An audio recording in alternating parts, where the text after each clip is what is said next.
Hi friends, कैसे हैं आप सब लोग। आप सभी का आपका अपना यूट्यूब चैनल मैथ्स और ट्रिक पे स्वागत है। और आज मैं आपके लिए एक नया टॉपिक लेकर आया हूँ, नाव एंड धारा। नाव एंड धारा के जो क्वेश्चंस होते हैं वो एसएससी रेलवे में अक्सर पूछे जाते हैं।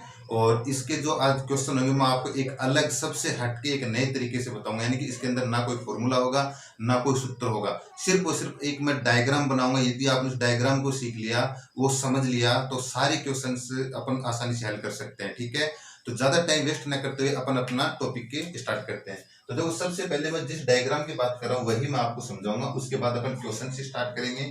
ठीक है, तो देखो जो डायग्राम है वो इस प्रकार से है। ठीक है, पहले एक लाइन खींचेंगे यूं, फिर इस तरीके से और फिर इस तरीके से, बस यही डायग्राम है। अब इसके अंदर चाल चाल यानी कि एक धारा की चाल होती है, एक शांत जल में नाव की चाल होती है, एक धारा की दिशा में नाव की चाल होती है, एक धारा के विपरीत दिशा में नाव की चाल होती है। यानी कि लगभग टोटल 4 प्रकार की चाल होती है। वो चारों की चारों चाल अपन इस डायग्राम में दर्शाएंगे। तो एक तो यहाँ लिखेंगे, दूसरी यहाँ लिखेंगे, तीसरी यहाँ लिखेंगे, चौथी यहाँ लिखेंगे।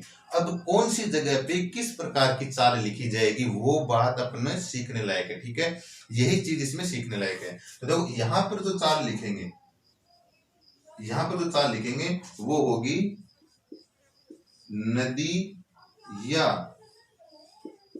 धारा की चाल। नदी या धारा की चाल आएगी, यहाँ पे आ रही बात समझ में। ठीक है, इसके जस्ट सामने यहाँ पर जो चाल लिखेंगे वो लिखेंगे अपन शांत जल में।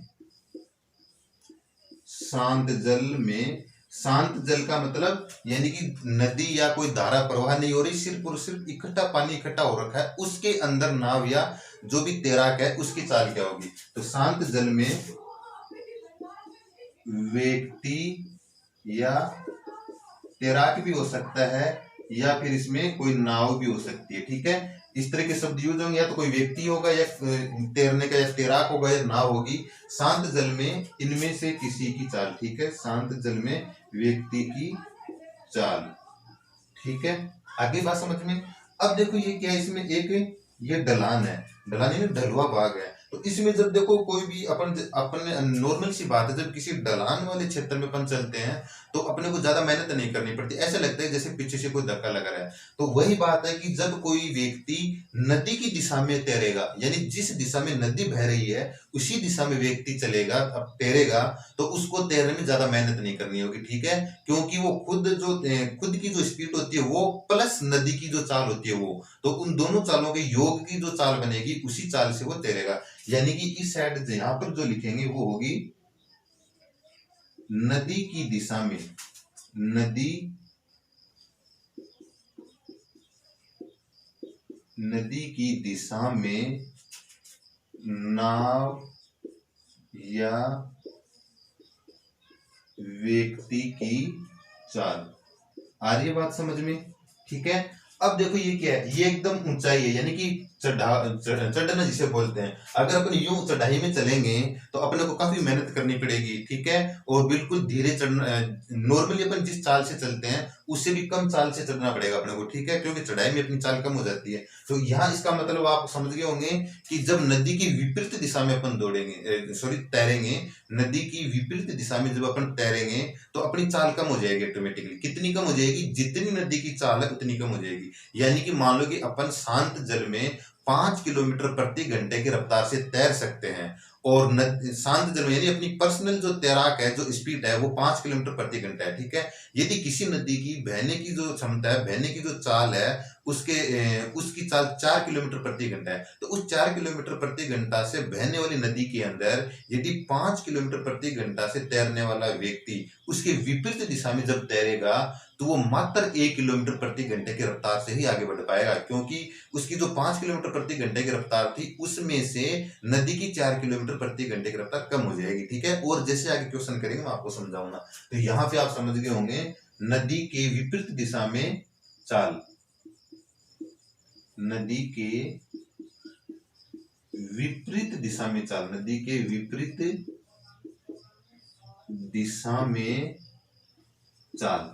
ठीक है, अब देखो दोस्तों ये 4 प्रकार की चाल होती है, इनमें से आप ये अपने नोटबुक और पेन पास में लेके बैठिए और इस वीडियो को स्टॉप करके इन डायग्राम को बनाइए और कौन सी चाल कहाँ पर लिखी जाएगी ये चीज आप याद रखिए। ठीक है, इसको समझ गए तो क्वेश्चन हो गया। अब देखो मैं एग्जांपल के तौर पे बताता हूं। जैसे मान लो शांत जल के अंदर किसी व्यक्ति की चाल 6 किलोमीटर प्रति घंटा है। आगे बात समझ में?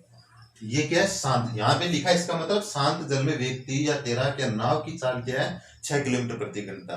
अब ये जैसे अभी किस प्रकार की नदी में तैर सकता है? जिस नदी की चाल इस 6 किलोमीटर से कम होगी तभी ये तैर पाएगा। ठीक है, क्योंकि अगर नदी की चाल तैरने वाले व्यक्ति से ज्यादा होगी तो वो विपरीत दिशा में कभी भी नहीं तैर पाएगा। ठीक है, अब देखो एक बात यहाँ पे, जैसे ये तो शांत जल में व्यक्ति या व्यक्ति तैराक या नाव की चाल होगी।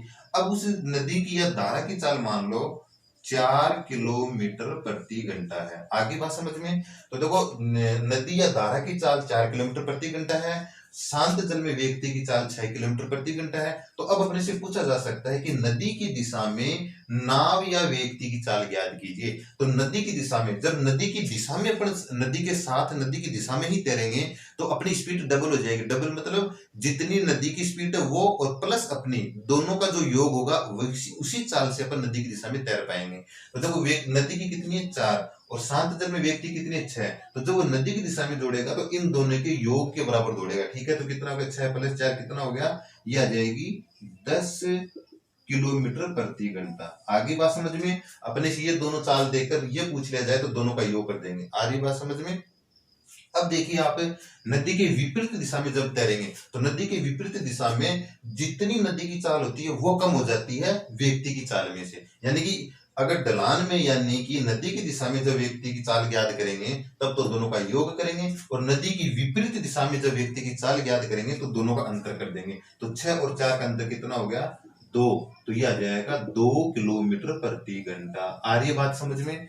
आ रही बात समझ में? इस प्रकार से। अब एक बात ये देखो, अगर मान लो कि उसने अपने को ये दोनों दे दी, अगर क्वेश्चन में नदी के विपरीत दिशा में चाल दी हुई है और नदी की दिशा में चाल दी हुई है ये पूछ ले तो अपन कैसे ज्ञात करेंगे? अब सवाल यहां से बन रहे हैं। ठीक है, देखो ये तो अगर ये भी नहीं दी हुई अपने को, सिर्फ ये दिया है और ये दिया है, तो इसको कैसे ज्ञात करेंगे? तो याद रखो, जब नदी के विपरीत दिशा में दी हुई है और नदी की दिशा में दी हुई है तो इन दोनों का योग करेंगे, यानी कि 10 और 2 का योग करेंगे, कितना हो गया?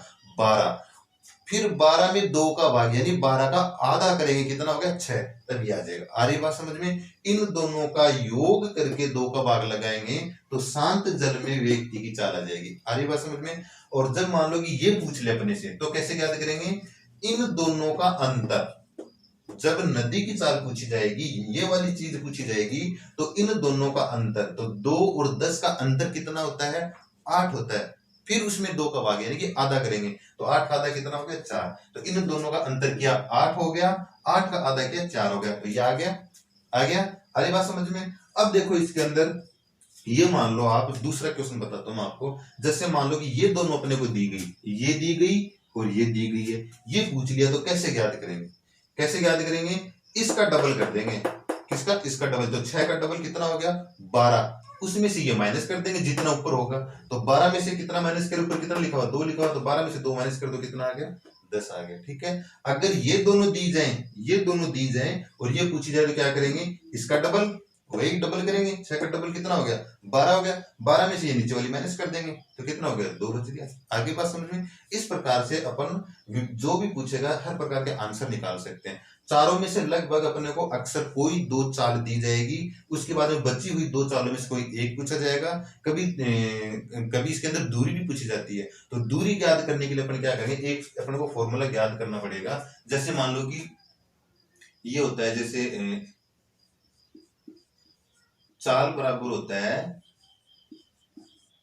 दूरी बट्टा समय। आगे बात समझ में? अगर समय का मान अपने को ज्ञात करना है, यानी समय ज्ञात करना है, तो समय यहां आ जाएगा, चाल यहां चला जाएगा। यानी दूरी के अंदर जब समय का भाग लगाया जाता है तो चाल प्राप्त होती है, और यदि दूरी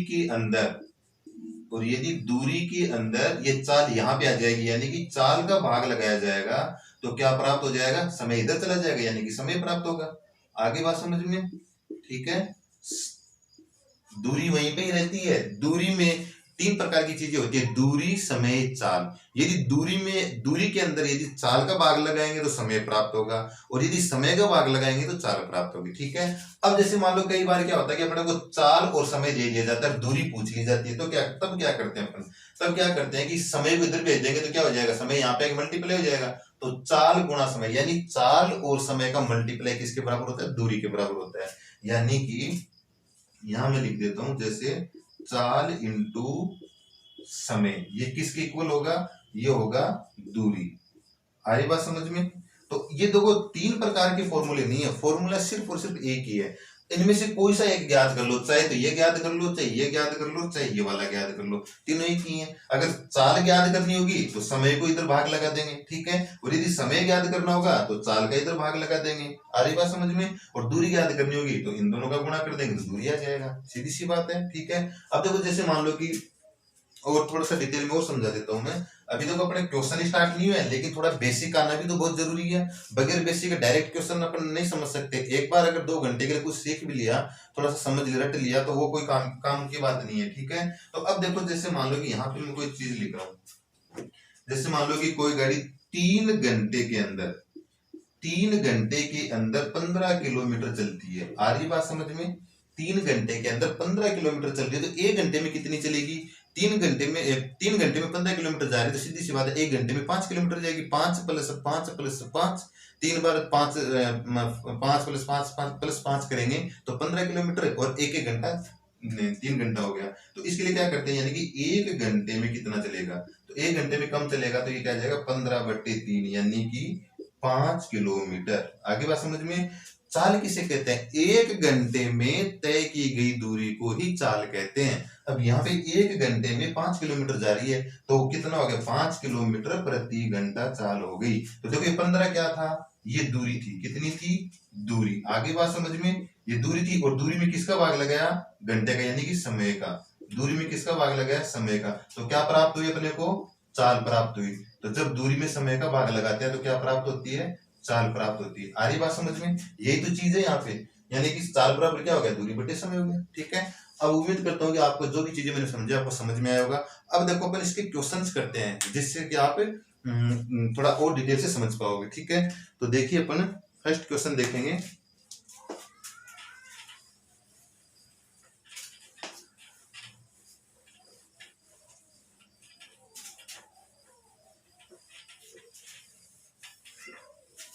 अब देखिए अपना फर्स्ट क्वेश्चन है, जो कि आपकी स्क्रीन पे आपको दिखाई दे गया होगा, यानी कि आपकी स्क्रीन पे आपको क्वेश्चन प्राप्त हो गया होगा। तो देखो इसके अंदर पहला क्वेश्चन क्या है, तो देखिए आपकी स्क्रीन पे, एक व्यक्ति बहाव के साथ नदी में 3 घंटे में 15 किलोमीटर की दूरी तय करता है और 7.5 घंटे में वापस लौटता है, तो शांत जल में उसकी गति क्या होगी। तो सबसे पहले आप वो डायग्राम बना लिया करो। अगर क्वेश्चन पढ़ने से पहले ही आप डायग्राम बना सकते हो। बना लिया। यहाँ पे नदी की चाल आएगी, यहाँ पे शांत जल में शांत जल में व्यक्ति नाव जो भी तैरेगा उसकी चाल आएगी, या नदी के विपरीत तैरने वाले की चाल आएगी, यहाँ पे नदी की दिशा में तैरने वाले की चाल आएगी। ठीक है। अब देखो क्या दिया है कि वह एक व्यक्ति बहाव के साथ मतलब नदी की दिशा में यहाँ वाली चाल दी हुई है, कितनी, 3 घंटे में 15 किलोमीटर जा रहा, तो चाल क्या होगी, 5 किलोमीटर प्रति घंटा। चाहो तो यूं दूरी बटा समय करके लिख सकते हो, तो कितना जाएगा, 5 किलोमीटर प्रति घंटा, ये चाल हो गई। नदी की दिशा में 5 किलोमीटर प्रति घंटा हो गई। अब क्या कह रहा है, वापस लौटने में उसको 7.5 घंटे लगते हैं, यानी कि वो कितनी भी दूर गया होगा, यानी 15 किलोमीटर गया वो, ठीक है, 15 किलोमीटर जाने में तो उसको 3 घंटे लगे, लेकिन वापस आने में उसको कितना टाइम लगा, 7.5 घंटा लगा। कितना लगा, 7.5 घंटा। दूरी कितनी, दूरी तो वही थी 15 किलोमीटर। तो जब दूरी के अंदर समय का भाग देंगे तो चाल प्राप्त हो जाएगी। तो 15 में 7.5 का भाग देंगे कितना आएगा, 2। तो कितना जाएगा, 2 किलोमीटर प्रति घंटा।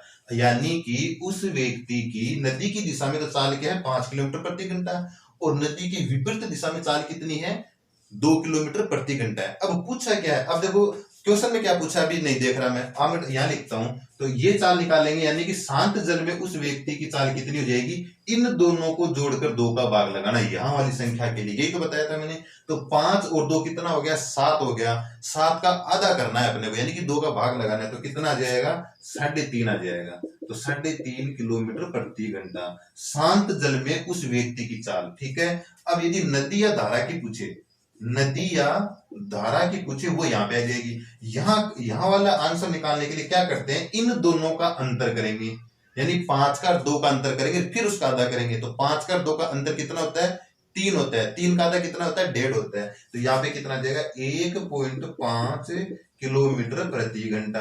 अब आंसर में देखो क्या पूछा है, शांत जल में उसकी गति क्या होगी, तो शांत जल में क्या हो गया, 3.5 किलोमीटर। देखो इसने पूछा था शांत जल का, अपन ने दोनों निकाल लिया, यानी कि जो भी पूछे आंसर सारे आ जाएंगे, जो भी पूछे उसके टिक करना है। तो देखो 3.5 किलोमीटर कौन सा ऑप्शन है, इसमें दिया हुआ है 3.5 किलोमीटर का ऑप्शन 3 दिया हुआ है। आगे बात समझ में। तो देखिए अब अपन देखते हैं नेक्स्ट क्वेश्चन।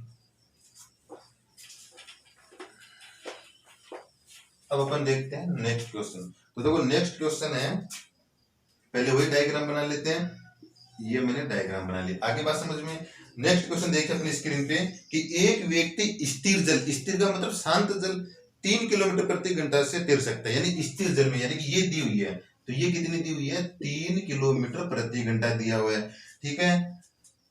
तदनुसार यदि जल धारा की गति, जल धारा यानी जो भी नदी है, जल धारा है जो भी है, उसकी गति कितनी दी हुई है, 2 किलोमीटर। तो नदी या जल धारा की गति यहाँ लिखते हैं, कितनी दी हुई है, 2 किलोमीटर प्रति घंटा दी हुई है, ठीक है। अब देखो क्या कह रहा है कि उस व्यक्ति को 10 किलोमीटर धारा के विरुद्ध तैरने और वापस आने में कितना टाइम लगेगा। यही तो बात है, वो कह रहा है कि वो 10 किलोमीटर धारा की दिशा में भी जाएगा और वापस आएगा तो वो विपरीत हो जाएगा, ठीक है, या फिर वो पहले विपरीत जाएगा तो वापस आते टाइम धारा की दिशा में जाएगा। तो वो कह रहा है कि एक बार तो धारा के साथ 10 किलोमीटर जाए और फिर वापस 10 किलोमीटर धारा के विपरीत आए, तो आने जाने में कितना समय लगेगा। तो पहले तो देखो ये क्या करेंगे, यहाँ पे कितना करेंगे, देखो ये तो कितनी है, धारा की चाल है, और ये किसकी है, शांत जल में उस व्यक्ति की चाल है। तो जब वो धारा की दिशा में दौड़ तैरेगा तो उसकी चाल कितनी हो जाएगी, इन दोनों का योग हो जाएगा, क्योंकि जब वो धारा की दिशा में ऐसे तैरेगा तो उस व्यक्ति खुद की चाल और साथ में धारा भी तो उसी चाल से उसको प्रेशर करेगी, तो दोनों की चाल कितना योग हो जाएगा। तो 2 और 3 कितना हो गया, 5। तो धारा के अनुकूल उसकी चाल कितनी हो जाएगी, 5 किलोमीटर प्रति घंटा, ठीक है। और विपरीत दिशा में कितनी हो जाएगी, धारा वाली कम हो जाती है, उसकी खुद की 3 किलोमीटर थी, लेकिन विपरीत दिशा में धारा 2 किलोमीटर प्रति घंटा की रफ्तार से उसको रोकने की कोशिश करेगी, तो आगे कितना बढ़ पाएगा, 1 किलोमीटर प्रति घंटा। यानी ऊपर विपरीत निकालते दिन दोनों का अंतर करके लिखते हैं, और जब अनुकूल निकालते दिन दोनों का योग करके लिखते हैं। अब वो चल कितना रहा है, वो 10 किलोमीटर चल रहा है, यानी कि पहले धारा की दिशा में भी 10 किलोमीटर चल रहा है, ठीक है, धारा की दिशा में 10 किलोमीटर चल रहा है, तो कितना टाइम लगेगा। अब देखो 1 घंटे में 5 किलोमीटर जाएगा तो 10 किलोमीटर जाने में कितना टाइम लगेगा, 2 घंटे लगेगा, सीधी सी बात है। और सूत्र के हिसाब से करोगे तो 5 दूरी बटा 4 यानी कि 5, इसमें इसका भाग दोगे तो कितना आ गया, 2 घंटा। यानी कि धारा की दिशा में 10 किलोमीटर जाने के लिए उसको 2 घंटे लगेंगे, और धारा की विपरीत दिशा में 1 घंटे में 1 किलोमीटर जा रहा है, तो दूरी तो वही 10 किलोमीटर है। 1 घंटे में 1 किलोमीटर विपरीत दिशा में तैर सकता है, वो 10 किलोमीटर तैरने के लिए उसको कितने टाइम की आवश्यकता होगी, 10 घंटों की आवश्यकता होगी। तो आप चाहो तो ऐसे कर लो, ये हो गया दूरी बटे में चाल है इसकी 1 किलोमीटर प्रति घंटा, तो कितना आ गया, 10 घंटा आ गया। तो अब देखो वो कह रहा है कि धारा के, वो जब धारा की दिशा में 10 किलोमीटर गया तो जाने में 2 घंटे लगे, और वापस 10 किलोमीटर आया तो कितने घंटे लगे, 10 घंटे लगे। तो जाकर वापस आने में टोटल टाइम कितना हो गया, 10 घंटे और 2 घंटे कितना हो गया, टोटल 12 घंटे इसका आंसर हो गया। आगे बात समझ में। तो देखो इसमें कौन सा ऑप्शन है, इसमें ऑप्शन अपने को दिया हुआ है 3 नंबर, यानी कि 3 नंबर ऑप्शन ही अपना आंसर है, ठीक है। तो अब देखो इसके अंदर नेक्स्ट क्वेश्चन देखते हैं अपन। तो नेक्स्ट क्वेश्चन देखने से पहले अपन वही डायग्राम बना लेंगे, ये अपने डायग्राम बनाया इसका, ठीक है। अब देखो धीरे धीरे अपन रफ्तार बढ़ाएंगे, क्योंकि जैसे जैसे प्रैक्टिस करेंगे ये चीज अपने दिमाग में फिट होती जाएगी। देखो किसी भी मोटर बोट की शांत जल में चाल 45 किलोमीटर प्रति घंटा है। ये शांत जल की यहाँ लिखते हैं, तो यहाँ के लिए कितनी आ गई, 45 किलोमीटर प्रति घंटा, ये शांत जल में होगी। सेकंड क्या दिया हुआ इसमें, यदि धारा के अनुकूल 80 किलोमीटर की दूरी तय करने में मोटर बोट को 1 घंटा 20 मिनट लगता है। तो पहले तो देखो 1 घंटा और 20 मिनट है, तो इसको बदलेंगे अपन कि घंटे में, 20 मिनट को घंटे में बदलेंगे, तो 1 घंटा तो है ही है, और 20 मिनट को घंटे में बदलने के लिए 60 का भाग लगा देंगे, तो कितना आ गया, 1/3, यानी कि 1 घंटा प्लस 1/3 घंटा। तो मिलाएंगे, अब इन दोनों को जोड़ेंगे तो कितना हो जाएगा, 3 एकम 3 1 4/3 घंटा। यानी कि क्या कह रहा है वो, धारा के अनुकूल 80 किलोमीटर की दूरी तय करने में उसको कितना समय लगता है, 4/3 समय लगता है। तो दूरी बट्टा समय कर देंगे तो चाल आ जाएगा। तो ये दूरी हो गई, ये उसका समय हो गया। तो देखो ये बट्टे में जो 3 है ये ऊपर चला गया। आगे बात समझ में? तो कितना हो गया, 4 का 80 में भाग लगाएंगे कितना आ गया 20, और 20 ये कितना आ गया 60। तो उसकी धारा के अनुकूल चाल कितनी आ जाएगी, 60 किलोमीटर प्रति घंटा आ गई। धारा के अनुकूल कितनी आएगी, 60 किलोमीटर प्रति घंटा। अब क्या कह रहा है वो देखो, आगे क्या कह रहा है, तो उतनी ही दूरी धारा के विपरीत दिशा में तय करने में कितना समय लगेगा। यानी कि उतनी ही दूरी, यानी कि दूरी तो वही 80 किलोमीटर है, ठीक है, लेकिन इसको विपरीत दिशा में तय करने में कितना समय लगेगा।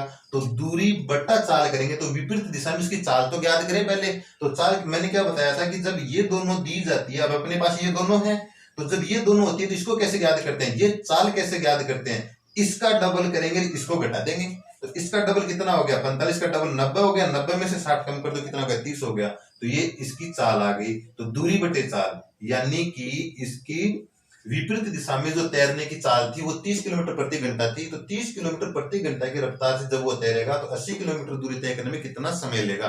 तो समय बराबर क्या होता है, दूरी बटे चाल होता है। तो दूरी 80 किलोमीटर हो गया और चाल 30 किलोमीटर प्रति घंटा हो गई, तो 0 से 0 कट गया, तो यानी 8/3 आ गया। तो 8/3 आ गया, तो देखो 8/3 यानी 8 में 3 का भाग लगाएंगे कितना आ जाएगा, 2 से ही 2/3 घंटा आ जाएगा। यानी कि 2 से 2/3 घंटा उसको धारा के विपरीत दिशा में जाने में टाइम लगेगा। तो क्या ऑप्शन में दिया हुआ है, नहीं ऑप्शन में नहीं दिया हुआ। 2 घंटा आगे जो बट्टे में जो दिया हुआ है 2/3, इस घंटे की मिनट कितनी होंगी। तो पहले देख लो कितना आगे 2/3 है, इसको मिनट में बदलेंगे तो 60 का, मिनट में बदलते हैं तब 60 से गुणा करते हैं, और घंटे में बदलते हैं तो 60 से भाग लगाते हैं। तो देखो इसको 60 मिनट से गुणा कर दिया तो कितना हो गया 20 की 60, 20 दूनी कितना हो गया 40। इसका मतलब हो गया 2 घंटे, और ये क्या है 40 मिनट के बराबर है। तो कितना आ जाएगा 2 घंटे और 40 मिनट अपना आंसर आ जाएगा। आगे बात समझ में? तो इसमें कौन सा ऑप्शन दिया है, इसमें ऑप्शन नंबर 3 अपना आंसर हो जाएगा, ठीक है। अब देखिए अपन नेक्स्ट क्वेश्चन करते हैं।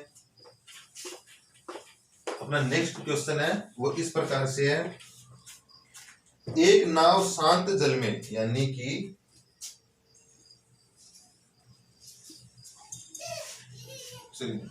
बड़ा हो गया काफी,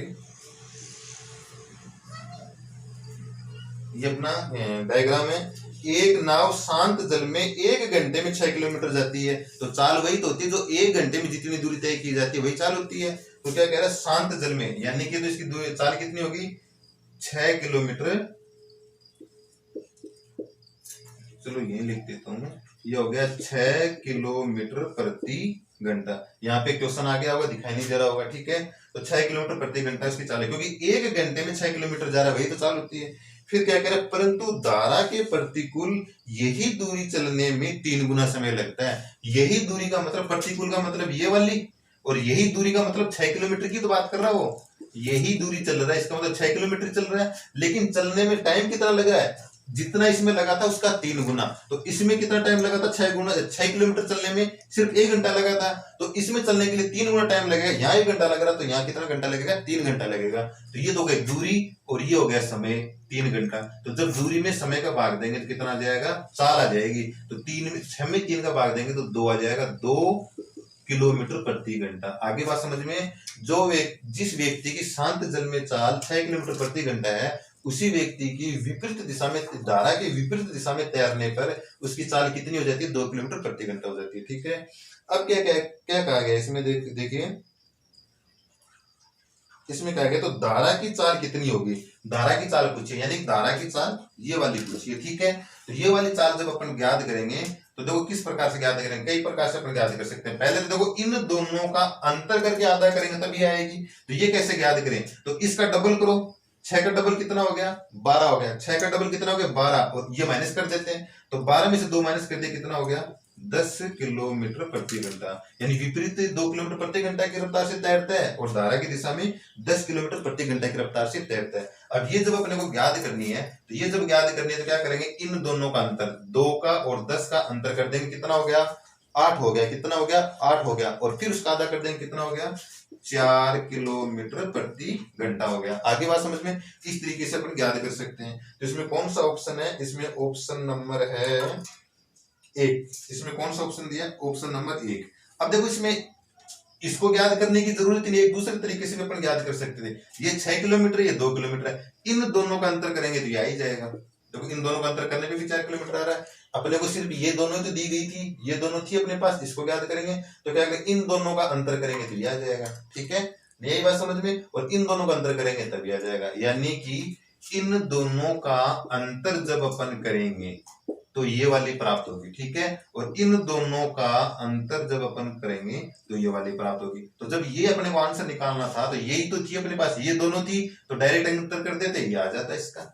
ठीक है, इसको निकालने की जरूरत नहीं थी। लेकिन अगर इनमें से कोई एक तरीका अपन भूल जाए तो अपन इस तरीके से निकाल सकते हैं। आगे बात समझ में। अब देखिए इसके अंदर अपना नेक्स्ट क्वेश्चन,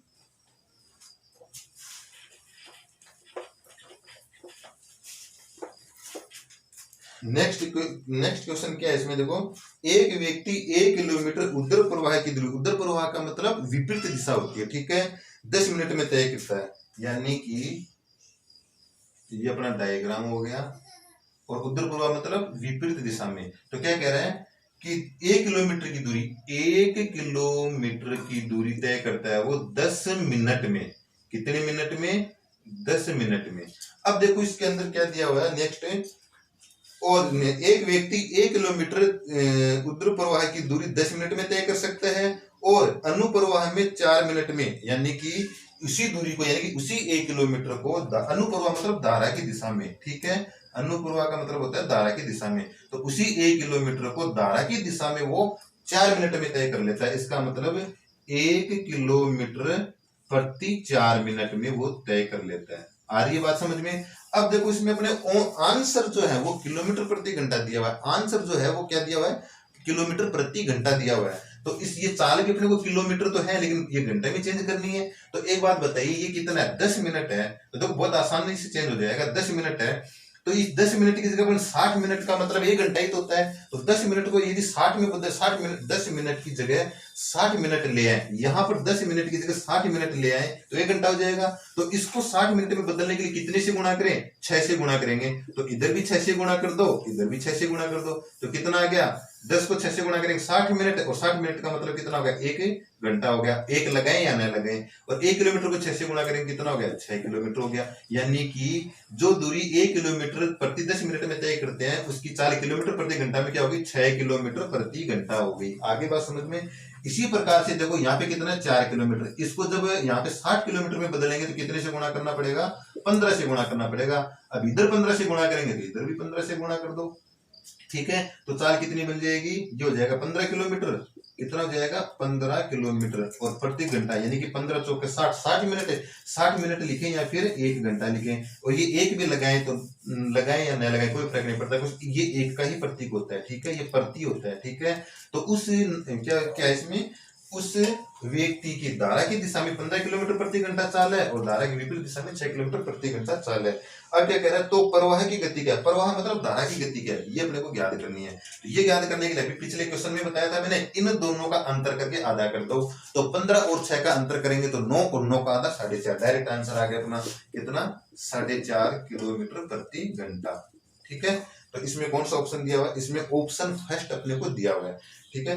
अब देखिए अपना नेक्स्ट क्वेश्चन, अब अपना देखिए नेक्स्ट क्वेश्चन, आप बहुत आसानी से क्वेश्चन हल होंगे यदि आप प्रैक्टिस करते हो, तो बहुत ही आसानी से क्वेश्चन कर सकते हो। नेक्स्ट क्वेश्चन दिया हुआ है, एक व्यक्ति शांत जल में 5 किलोमीटर प्रति घंटा की चाल से नाव चला सकता है यदि किसी स्थान पर नाव द्वारा जाने तथा वापस आने में उसे 1 घंटे का समय लगता है, ठीक है। जबकि धारा की गति 1 किलोमीटर प्रति घंटा, तो उस स्थान की दूरी कितनी होगी। कहने का मतलब है, पहले तो अपन डायग्राम बनाते हैं, देखो समझ में आएगा क्वेश्चन।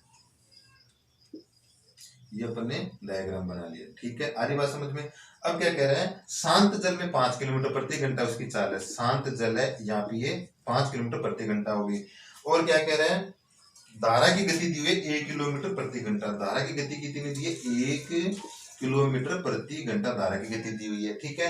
अब अपन पहले हुए इनकी भी निकाल लेते हैं। जब उसकी खुद की 5 किलोमीटर प्रति घंटा है, धारा की 1 किलोमीटर प्रति घंटा, तो धारा की दिशा में जब ये तैरेगा तो कितनी आ जाएगी, 6 किलोमीटर प्रति घंटा, क्योंकि धारा की दिशा में इन दोनों का योग होता है और विपरीत दिशा में इन दोनों का अंतर होता है। तो विपरीत दिशा में कितना जाएगा, 4 किलोमीटर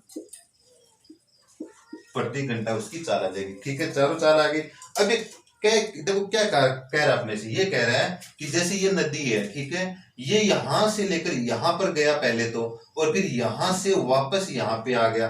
पहले तो यहां गया और फिर यहां पे वापस आ गया। तो जाकर वापस आने में उसको कितना टाइम लगा? 1 घंटा लगा। कितना लगा? 1 घंटा लगा। ठीक है, तो ये कितनी दूरी जाके आया, कितनी दूर जाकर आया, यही अपने से पूछा गया है। तो देखो इसके अंदर क्या है, समय।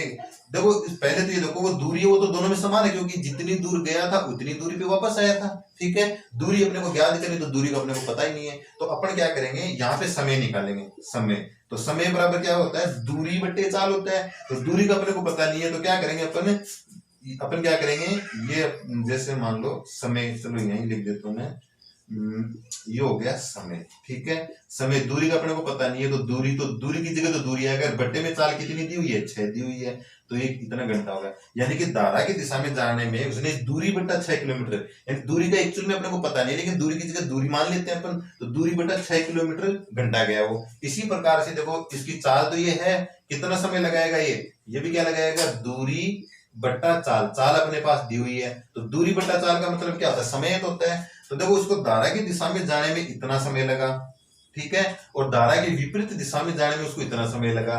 जबकि क्वेश्चन में कह रहा है कि वो धारा की दिशा में जाकर और विपरीत धारा की दिशा में जाए, फिर वापस विपरीत दिशा में आए, तो टोटल 1 घंटा लगता है। इसका मतलब इन दोनों का योग कितना हो गया? 1 घंटा हुआ कि नहीं हुआ? ये दिया हुआ अपने को, तो अपन क्या करेंगे, इन दोनों का योग 1 घंटा होता है। तो देखो यहाँ लिख देंगे अपन, दूरी बट्टा 6 ये वाला, प्लस दूरी बट्टा 4, और दोनों समय का योग कितना है? 1 घंटा है। आगे बात समझ में। अब यहां से अपन एलसीएम लेंगे, तो इनका एलसीएम कितना आ गया? 12 आ गया। तो जब एलसीएम 12 आ गया, तो इन तीनों पदों को, इस वाले को, इस वाले को, इस वाले को 12 से मल्टीप्लाई कर देंगे। तो जब इसको 12 से मल्टीप्लाई करेंगे अपन, और यहाँ पे इसको 12 से मल्टीप्लाई कर देंगे, यहाँ पे इसको 12 से मल्टीप्लाई कर देंगे, इधर इसको 12 से मल्टीप्लाई कर देंगे, तो देखो कितना हो गया? 6 से कट जाए कितनी बार? 2, तो कितनी दूरी आ गई? यहाँ आ गया 2 दूरी। ठीक है, प्लस ये कट जाए कितनी बार? 3 बार, तो कितना हो गया? 3 दूरी। कितनी दूरी हो गई? 3 दूरी, इक्वल यहाँ कितना गया? 12। अब देखो 2 दूरी प्लस 3 दूरी, टोटल कितनी दूरी हो गई? 5 दूरी बराबर 12 आ गया। अब देखो दूरी अपने को ज्ञात करनी थी, ये तो 5 इसके साथ मल्टीप्लाई हो रखा है, ये इधर बट्टे में चला जाएगा। यहां से हटके क्या आ गया? यहाँ पे आ गया, यानी यहां से हट गया, और दूरी बराबर क्या आ गया? 12/5। ये 5 नीचे चला गया, 12 में 5 का भाग देंगे, कितना आएगा?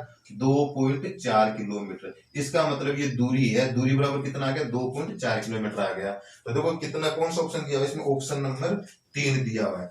ठीक है दोस्तों, ये आज के वीडियो के अपने कुछ इंपॉर्टेंट क्वेश्चंस थे, जो सिर्फ और सिर्फ एक ही ट्रिक से होते हैं, एक ही विधि से होते हैं, एक ही डायग्राम से, जो मैंने आपको बता दिया। अगर आपको ये समझ में आ जाता है, तो नाव और धारा से संबंधित क्वेश्चंस आपका कभी गलत नहीं होगा। उम्मीद करता हूँ कि आज की वीडियो आपको पसंद आया होगा। यदि आपको पसंद आया है तो प्लीज वीडियो को लाइक शेयर कीजिए, और अपने जो चैनल है मैथ्स और ट्रिक, इसको आप सब्सक्राइब कीजिए। सब्सक्राइब करने से क्या होगा कि जैसे मैं वीडियो अपलोड करूंगा, आपको तुरंत नोटिफिकेशन मिलेगा, जिससे आप उसको देख सकेंगे। ठीक है, धन्यवाद।